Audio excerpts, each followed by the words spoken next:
Morning, everyone. This is Chairman Michael Holmes of the Transparency, Engagement, and Communication Committee, and I'd like to welcome you all to our March 19th meeting.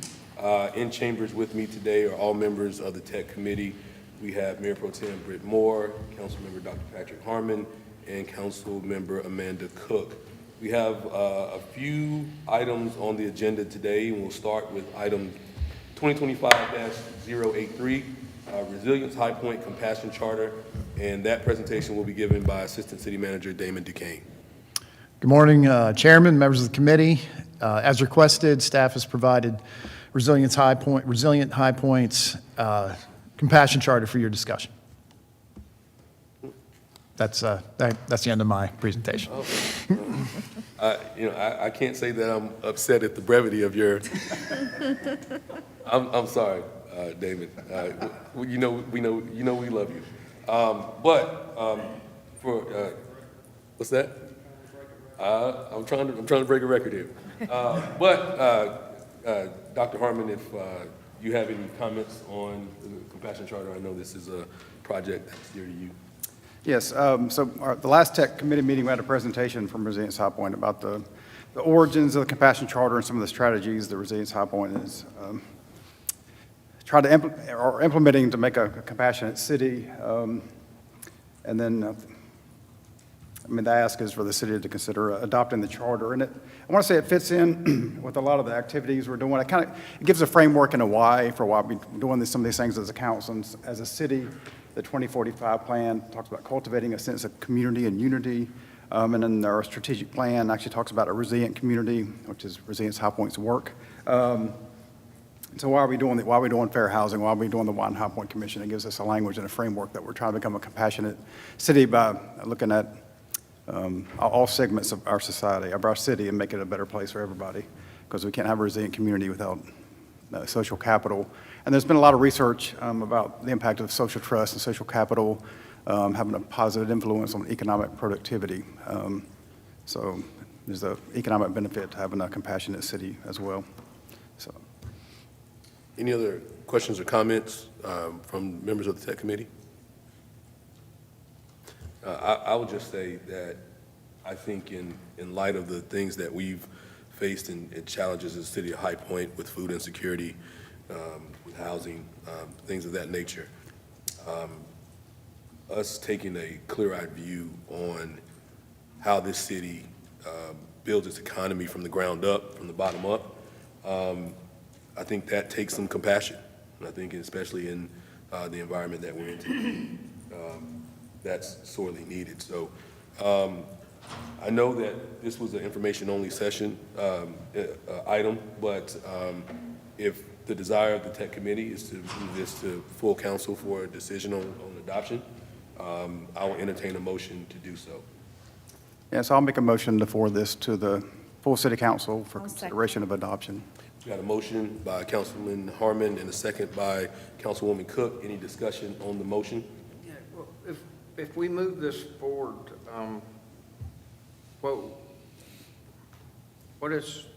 what's it look like once it's in place? I mean, Yeah, it's just another lens to view our policy-making decisions. When we think about different policies, is it a compassionate kind of thinking? So, like the housing fund, for example, that'd be kind of a compassion approach to making a thriving city.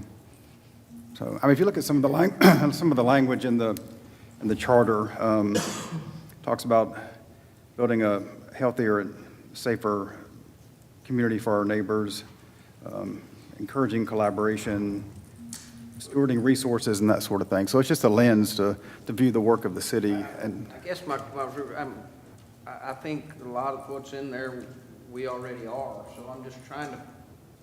It's not that I have a problem. Right. I'm just trying to figure out Right. where this addition. Many of the things that we're doing already come through that lens. Right. So we're just naming a thing. I think it gives us language to communicate why we're doing some of the things we're doing. Any other items of discussion? Those are all good questions, clarifying questions. Well, I wasn't here in person at the last meeting, but I just wanted to clarify that there was no feedback from the staff? Because I think the question was asked, was this actually holding you to any certain action? And I think the answer was no, correct? Right, it's just a statement of intention to be mindful of why you do the things you do. So. Good. Any other questions? If not, there's been a motion and properly second. All those in favor, please signify by saying aye. Aye. Any opposed?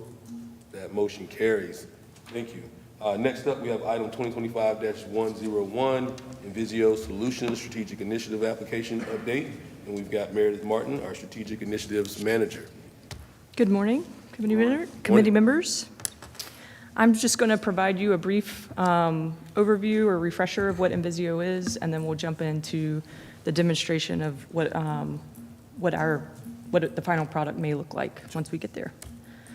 So to jump in, what is Invisio? It's going to be our performance management software. It's going to help track our strategic plan, performance metrics, major strategic projects, and then also produce dashboards and reporting for us as we continue to move forward with our new strategic plan.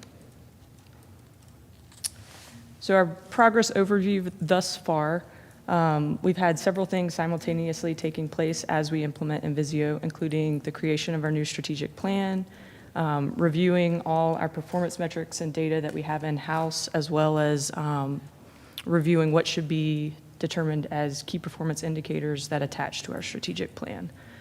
So last August, Invisio was approved for implementation. November and January, that's really when we developed our strategic plan.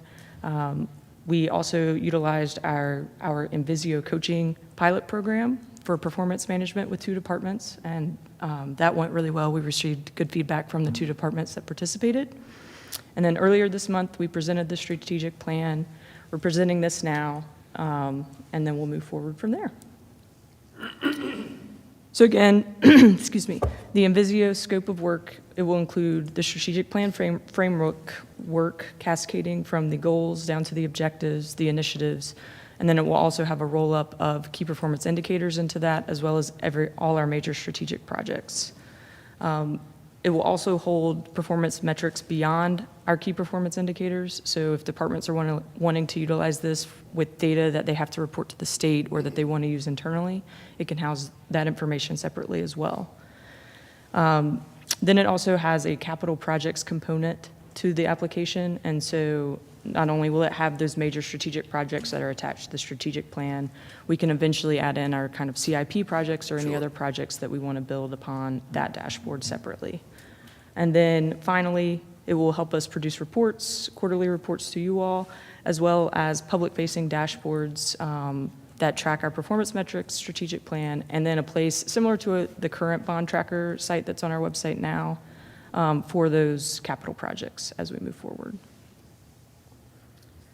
So to jump in here to the concept, I'll just kind of walk you through this. So this is kind of this would be the landing page. We have the navigation up top, but there's also additional navigation below. That was a little fast. We have just a little bit of text regarding what the strategic plan is, how we got here. We've added our We Are the City of High Point video just to kind of help produce that inclusion. And then we get down to the meat of the actual site, where here is a very high-level overview of the progress that we are making. And so not everything is currently in the site. We've really drilled down in one area, so that some of this may be a little skewed there, but as far as what's in the system, this is kind of, it gives you an idea of, what's on track, what's completed, what maybe hasn't started yet, it's in initial planning. And then to the right is just the general overall progress of the strategic plan. So next, we have kind of images here that show our 6 goals within the strategic plan. We have images, there's text there to tell site visitors what exactly that goal includes, just give them a broad overview. There's a small bar below the picture, and that's just general overall progress within each goal area. And then the more colorful bar below the picture is giving a little more detail, similar to the section above where it's what's on track, what's hit some disruptions, what's completed, and then what maybe hasn't started yet, but it's on the map. And so if we want to click into Thriving Economy, here's the goal homepage with, again, just kind of cascading down the list of objectives. So up top, you have the general overview of the goal, and then the breakdown of the 5 objectives within this goal. And so if I want to know more about what's going on with growing commercial industrial tax base, if I click into that, you can see there's an initiative here. The first one's an initiative, and then we have the 3 projects that are associated with that area. Meredith, with the progress status, will it also give explanation if there's a delay? It said that, you know, So if you click into that, so I think with like the shared use, let me go back in. For the second one with the shared use kitchen, so that's the one that's showing some disruption. And there's a description, and if I click into that, the latest update will let you know, I mean, we have a designer on contract, and then there's the challenge section there, which will input any challenges we're facing and why that disruption may have occurred, and then what our next steps are to kind of overcome that challenge and get us back on track to progressing towards that. So, and this again is not fully fleshed out because we can add images as you saw on the Sure. previous one. So that's where the projects are. Let's see, to go back up with, hold on one second, let me. So Meredith, on the top, with the different goals, what happens when you hover over those? Does it go to specific, I mean, like Thriving Economy, does it? Oh, sorry. If you hover at the Yep. top? Right No, I here? mean, way up at in the blue, In the bar at the the bar at the top. the bar at the top. Oh, up here? Yeah. Okay, yeah. That's okay. just another So- navigation tool, I'm Yeah, I'm just sorry. saying, if somebody's looking for a specific project, they can just highlight, go up the top and sort of find Mm-hmm. Shared Use Kitchen rather than clicking around. Okay. And then I'll also note, let's see, if I go back to the home page here, at the very bottom below all of our goals, there's a legend there for what the colors mean. And then we'll have a section of other data and resources. And so here, I have a link to the strategic plan. Once we get our projects dashboard up and live, this link would have a list of all the projects where then they can go, instead of having to kind of cycle through the strategic plan and figure out where is this project within our strategic plan, they can go to this dashboard and find all of our capital projects or major strategic projects and be able to look at those. That section is not live yet. We're still working on it. We have the roll-up, but we don't have that dashboard fully set up yet. But that dashboard will include a map. So for like our 5 industrial parks, we can have kind of a pinpoint of where those five parks are located so that residents will know exactly where those parks are located, because some of them may not know. For park projects, where those parks are located. So it gives you a very good idea of, here's an image of progress, here's a location map, and then here's a full update as to what's going on with that project, as well as the initial description of what the project actually is. So, and then as far as key performance indicators, when you click into the initiatives, we'll attach our metrics in very visual ways. So here's an example of 5 years of our commercial valuation and industrial valuation, our percent growth. We can add in the average line. We can change these visuals to make them user-friendly and really catch your eye to see what the data is telling you versus just putting a table out there with information. And this application, as it stated earlier when this was approved, it's user-friendly and a lot more efficient than what we had previously. And so when we get to user training the end of next month, I think the users will be very happy and excited to utilize this, and we'll be able to collect the data a bit quicker and utilize it a lot more. I know you said that there's a public-facing access. What is that similar to? That would be this exactly. This is what this is. This is essentially what that could look like. So, yeah.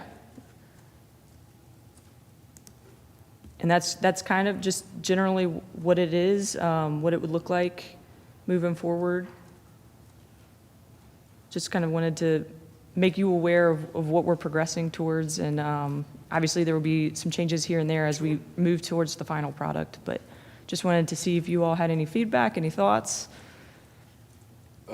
Any questions or feedback for Meredith?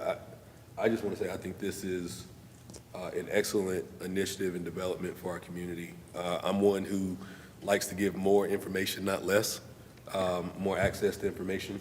And so I think this is really what our public could do, could use to be able to be in touch with what we're doing here in the government. I think a lot of times it's up to us as council members and staff members to try to inform the government, try to inform the public. But having the direct access, being able to go in and follow along with projects that are directly affecting your lives, being able to see what the challenges are on your own, I think is really an empowering thing for our community. So I'm really impressed with what we've got so far, and looking forward to the rollout. I just had one question. Is there a keyword search options if somebody passes by something and is wondering what it is or what's going on, that they can just type in Washington Street or Catalyst and To be it will honest, take you to all the projects? I haven't tested out that, but it looks like just to kind of do it live here. Yeah. Yeah, That's great. so, good question. Testing live. Absolutely. I think, so how are we going to promote this? When it's fully live, so people know about it? So we plan Hollis. to make this live in the fall. We hope to have all the information input then. And our plan internally is to do a big kickoff, kind of a ribbon cutting, but a technology-based ribbon cutting, a cyber ribbon cutting, if you will. We'll be able to produce QR codes that you can scan and it'll take you to this website, so we'll be able to utilize that feature. Obviously have a press release, but we plan to kind of, make it a big deal. It's a part of our strategic plan. It's an objective within the strategic plan. So really kick it off and make sure citizens are aware of how to do this, how to use it. We hope to host a couple events where residents can come in, maybe at the library, and we can show them how to use this site and application to learn more about government and what we're doing. Yes. Any other questions or comments? Sorry, I just thought of one more thing. Is there an indication of where the money in the budget came from? Like if it's from a grant or from a certain pot, is that? We're working on that. There are Okay. tags that you can use in the system, and so we're hoping to utilize those tags to help illustrate where funds are, whether I they're think that federal would help grants. cut down on a lot of confusion too. Yeah, it is, Yeah. so, Great. good question. All right. Any final questions for Meredith? No, this is very exciting. Absolutely. Well, that was the final item on our agenda today. If there's nothing to come before the Tech Committee, any announcements anyone wants to make before we adjourn? All right, well, if there's nothing further, then we are adjourned.